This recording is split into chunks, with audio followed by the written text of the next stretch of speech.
The Zarvanian High Council gathered in their crystalline chamber aboard the Eternal Vigilance, their flagship that had overseen 1,000 successful conquests.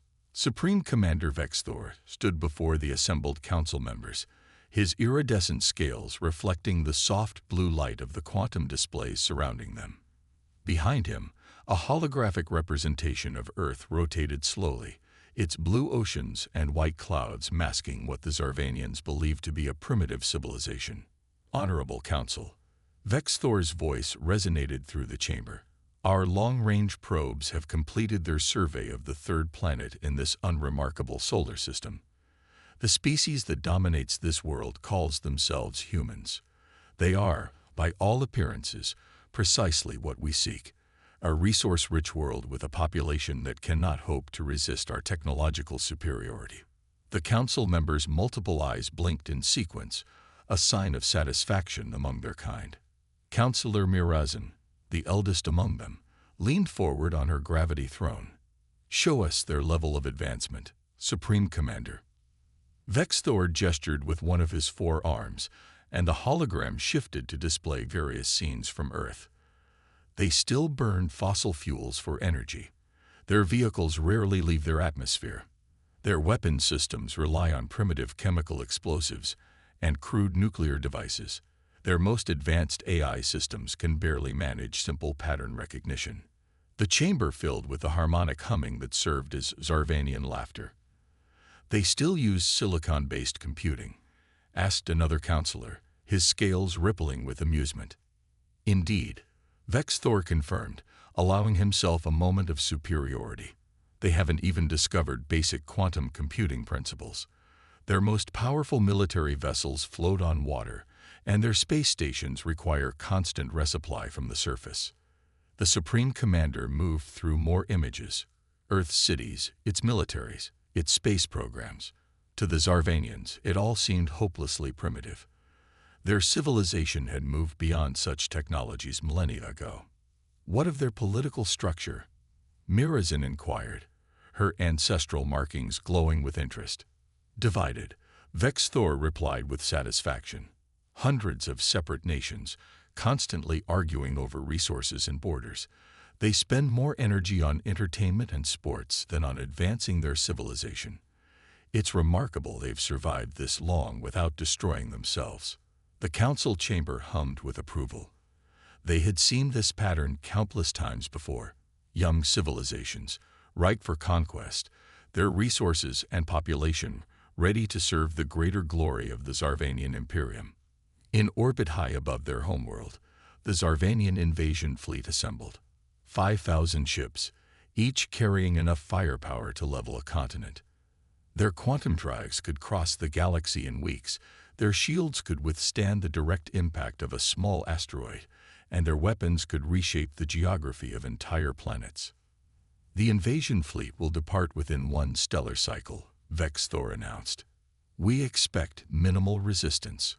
Earth will fall within their standard week, and their population will be integrated into our workforce within a month. But deep beneath the Rocky Mountains on Earth, in a facility that didn't officially exist, General Sarah Chen watched the Zarvanian fleet through quantum imaging systems far more advanced than anything the aliens believed Earth possessed. She smiled as she observed their preparations, noting how they positioned their ships, their apparent sensor capabilities, their assumed defensive formations. They're following the exact pattern we predicted, she said to her assembled staff. The command center hummed with activity, but not with panic. This was a moment they had prepared for over generations. Dr. James Harrison, Earth's leading xenotechnology expert, nodded as he studied the data. They've completely bought our technological camouflage. Every satellite we've launched for the past 50 years has been wrapped in tech-suppressing fields. Every radio broadcast, every internet packet, every power signature, all carefully crafted to paint the picture of a primitive civilization. Status of the Artemis Defense Network, Chen asked, turning to her operations director.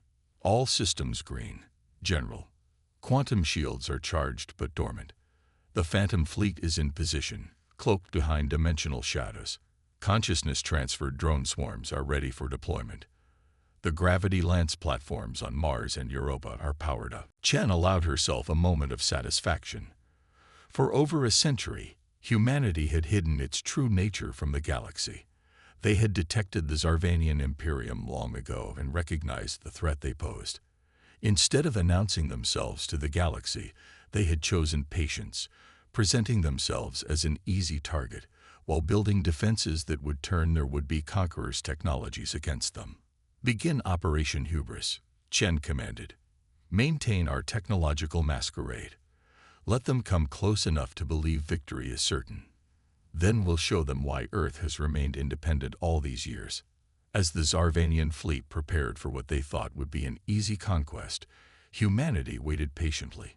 Their true cities lay hidden beneath the oceans and underground, their real military power concealed behind veils of quantum deception, and their most advanced technologies masked by carefully crafted illusions of primitiveness.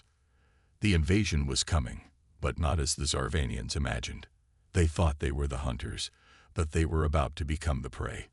Earth was not just ready for them. It had been waiting for this moment, preparing to demonstrate why underestimating humanity was the last mistake any alien empire would ever make. The Zarvanian fleet emerged from quantum space at the edge of the solar system, their 5,000 ships casting long shadows across Pluto's icy surface. Supreme Commander Vexthor stood on his command deck, all four arms clasped behind his back as he watched the holographic display of their target system. "Begin standard intimidation protocols," he ordered, his scales shifting to the deep purple of anticipated victory. "Let these humans witness the power they face." Across Earth, every electronic device suddenly activated. Television screens, phones, computers, all displayed the same image. The massive Zarvanian fleet, their ships gleaming with apparent invincibility.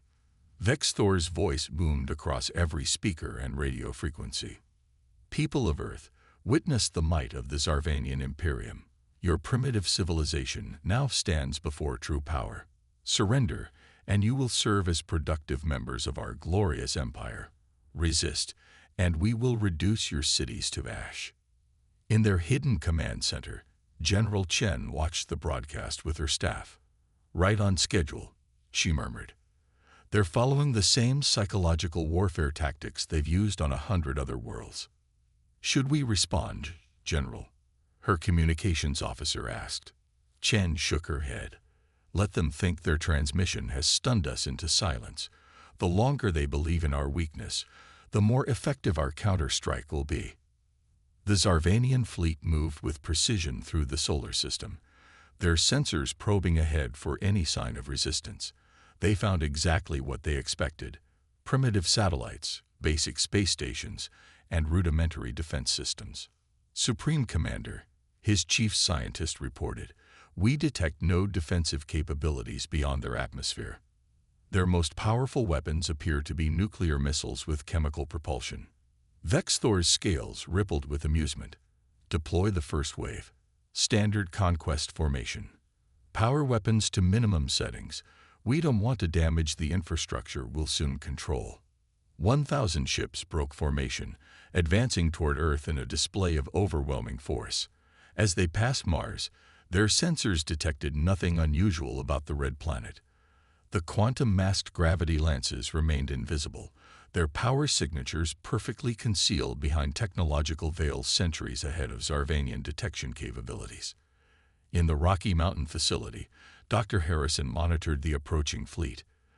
"They're entering optimal range for Phase 1, General."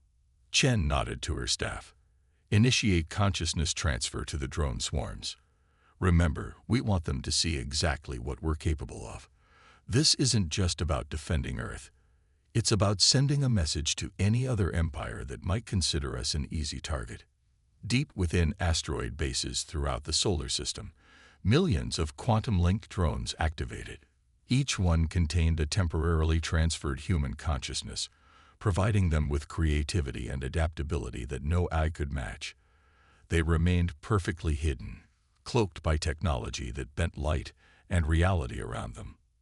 The Zarvanian fleet continued its advance, their confidence growing with each passing moment. Their sensors showed nothing but vulnerable satellites and primitive space stations ahead of them. Earth's military scrambled their aircraft and readied their missiles.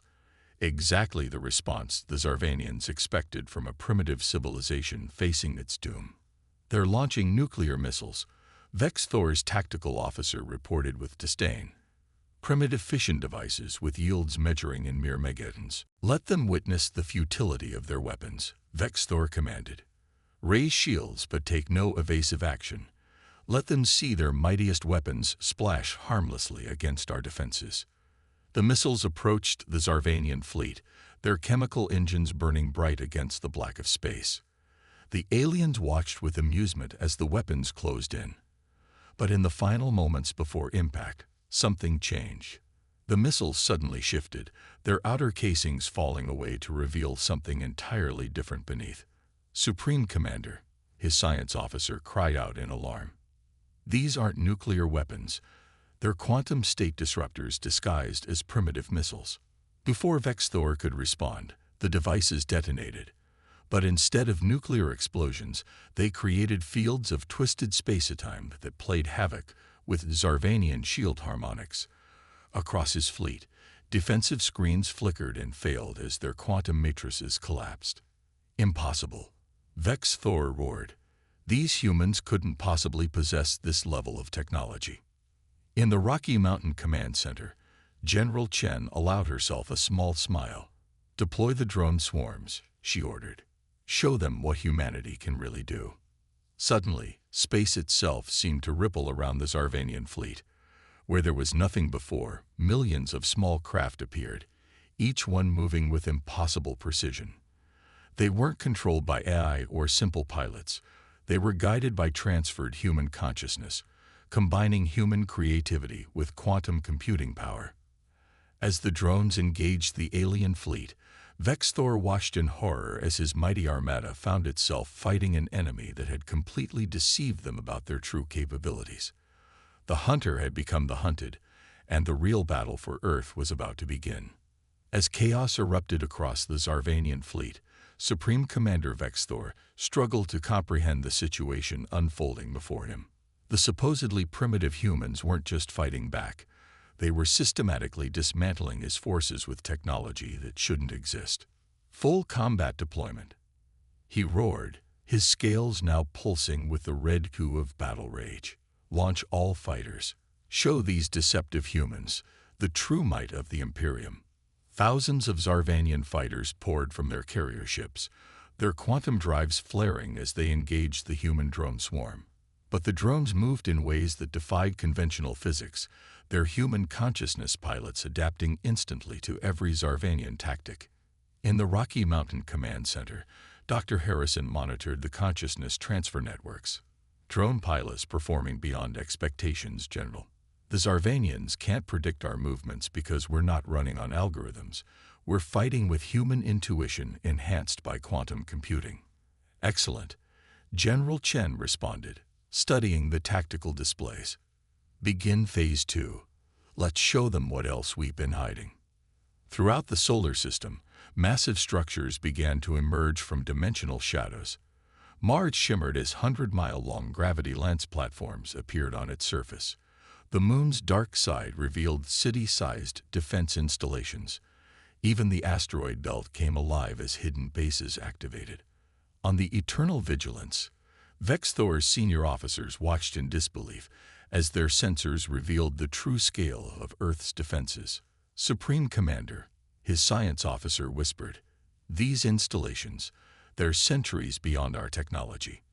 The energy readings are off our scales." "Impossible."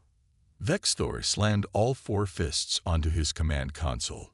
"Their civilization shows all the signs of primitive development. We've monitored their broadcasts, their internet, their energy usage patterns." "Sir," his tactical officer interrupted, "new contacts emerging from Earth's oceans. They're coming from underneath the human cities." Massive vessels rose from Earth's oceans, their hulls gleaming with technology that made Zarvanian ships look primitive by comparison. These weren't the aircraft carriers and submarines the aliens had observed. They were Earth's true warships, hidden for generations beneath a carefully crafted veneer of technological inferiority. General Chen opened a channel to the Zarvanian fleet. Perhaps now would be a good time to explain something about humanity. Supreme Commander, we detected your empire's expansion centuries ago. We saw how you conquered less advanced civilizations, how you exploited their resources and enslaved their people. She paused, letting the implications sink in. So we decided to wait. We hid our true capabilities behind a mask of primitive technology.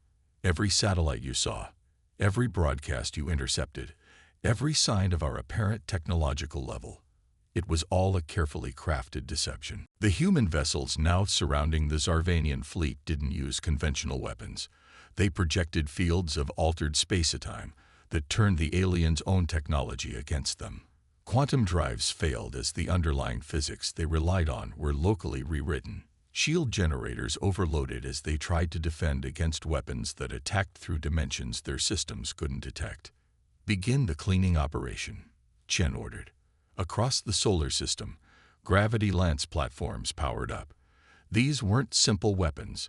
They were devices that could manipulate the fabric of space itself. Beams of concentrated gravitational force lanced out, capturing Zarvanian ships in fields of distorted spacetime. My lord, Vex Thor's second-in-command reported, terror evident in his harmonic speech. We've lost contact with the entire third battle group. The humans aren't destroying our ships. They're removing them from normal space. The truth dawned on Vex Thor too late. Humanity hadn't developed along the expected technological path. While other civilizations focused on bigger weapons and stronger shields, humans had discovered how to manipulate the fundamental forces of the universe itself. They didn't need to destroy their enemy's ships. They could simply alter the physics around them, rendering their technology useless. In her command center, General Chen watched as the Zarvanian fleet's formation broke apart. Send the final message, she ordered. Let's make sure the galaxy understands exactly what it means to threaten Earth. The message that broadcast to every Zarvanian ship was simple but clear. Your empire has grown complacent, believing technological superiority meant you could never be defeated. Today, you learn that appearances can be deceiving. Earth is not your prey. We are the guardians you should have feared. Supreme Commander Vex Thor watched helplessly as his mighty fleet crumbled before human technology that violated everything he thought he knew about physics. The eternal vigilance shuddered as another gravity lance impact distorted space around them, causing quantum systems to fail across multiple decks. Status report, he demanded, his scales now pale with fear. 60% of the fleet is either disabled or trapped in altered spacetime, his tactical officer responded. Our weapons pass through their ships as if they're not even in the same dimension. Traditional shields are useless against their technology. In the Rocky Mountain Command Center, General Chen initiated the next phase of Earth's response. Deploy the Nexus ships, she ordered. Show them what happens when humanity decides to stop hiding.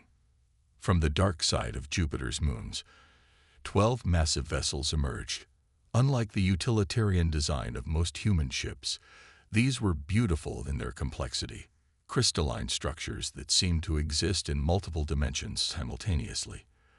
They were the pinnacle of human engineering, ships that could manipulate the quantum fabric of reality itself. Nexus vessels approaching optimal range, Dr. Harrison reported. Consciousness matrix integration at full capacity.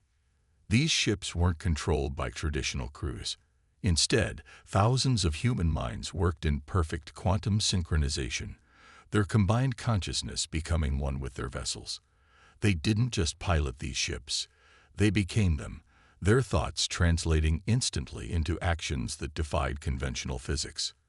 Vex Thor stared in disbelief as the Nexus ships approached. His sensors couldn't even properly detect them. They appeared as holes in reality, places where the normal laws of physics simply ceased to exist. Launch our remaining fighters, he ordered desperately. Concentrate all fire on those new vessels. Zarvanian energy weapons lashed out, but the beams curved impossibly around the Nexus ships, redirected by fields of altered space-time. Fighter squadrons found themselves flying through space that suddenly had new dimensions, their pilots unable to comprehend the geometric impossibility surrounding them. "You still don't understand what you're facing, do you?" General Chen's voice came through on all frequencies. "While your empire conquered through brute force, humanity took a different path. We learned to manipulate reality itself. Your weapons can't harm what they can't properly perceive." The Nexus ships began their attack, but they didn't fire conventional weapons. Instead, they created fields of quantum disruption that spread through the Zarvanian fleet. Ships found their technology simply stopping as the underlying physics they relied on were locally rewritten. "My lord," Vexthor's science officer reported, his voice trembling. "These humans, they're not just using advanced technology. They're changing how reality works around us. It's as if they can locally redefine the laws of physics." Deep in the Rocky Mountain facility, Dr. Harrison monitored the quantum fields emanating from the Nexus ships. "Reality manipulation matrices operating at peak efficiency, General. The Zarvanians are about to learn why we let them think we were primitive." The Nexus ships moved in perfect coordination, their quantum-linked human consciousness grooves working with impossible precision. They didn't need to destroy the Zarvanian vessels. They simply created pockets of altered space where their technology couldn't function. "Send the containment fleet," Chen ordered.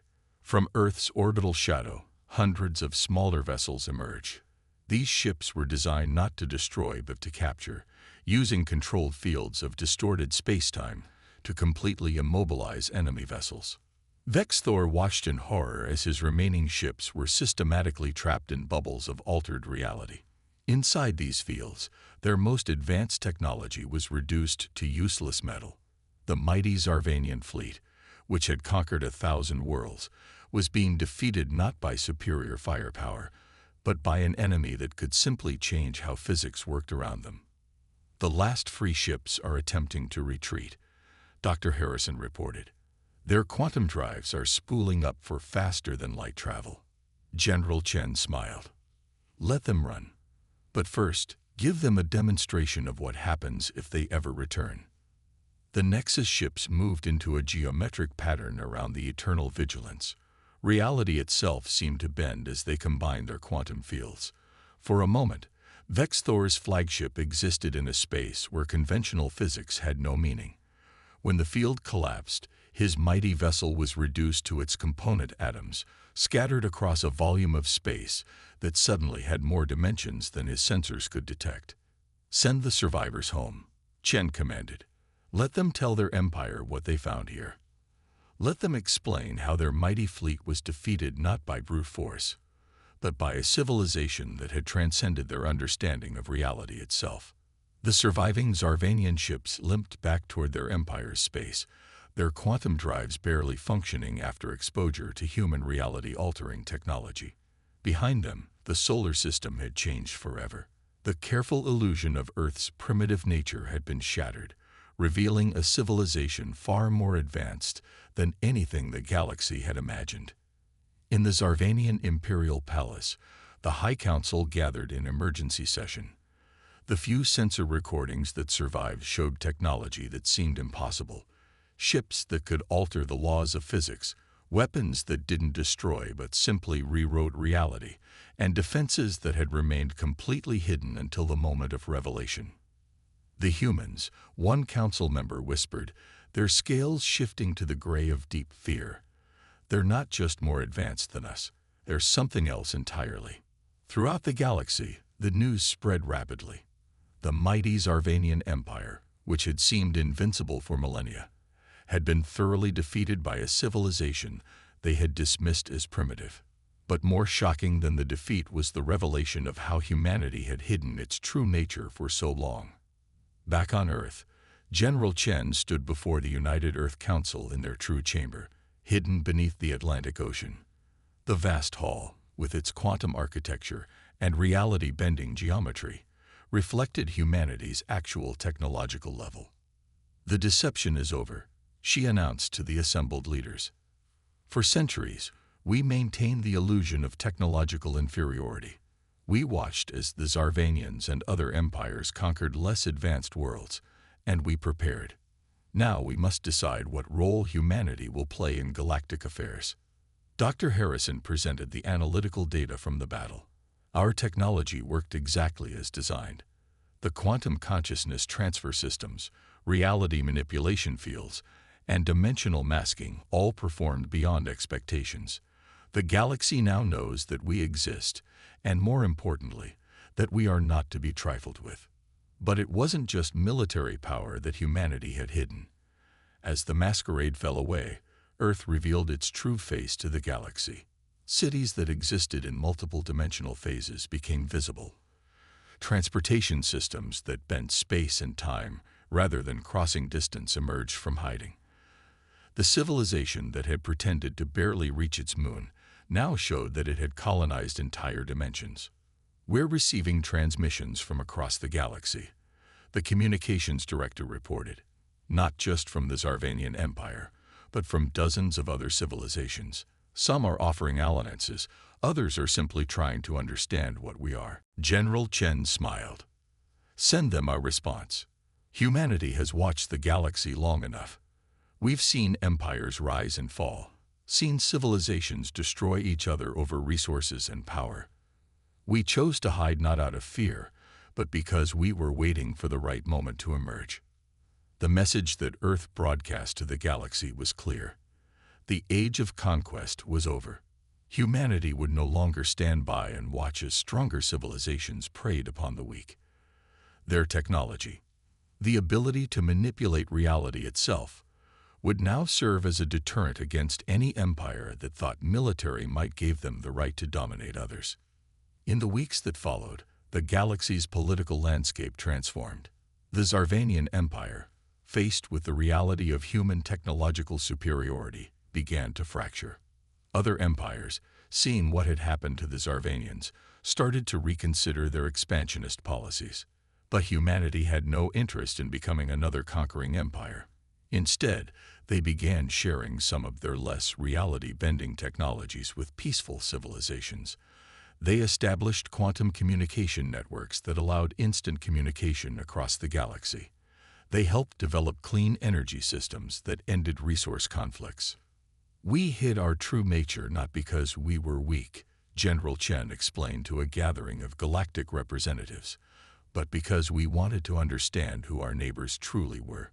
Now that we've revealed ourselves, we offer not conquest, but cooperation. The galaxy need not be ruled by force. It can be united by understanding. The age of empires was ending.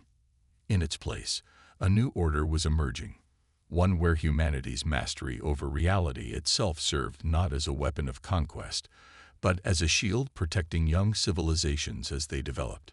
The galaxy was changing, and at its center stood Earth, no longer pretending to be primitive, but finally ready to guide the galaxy toward a future where technology served understanding rather than domination. As the new era dawned, the message that had started as a warning to the Zarvanians became a promise to the galaxy. Earth was no longer hiding, and the universe would never be the same again.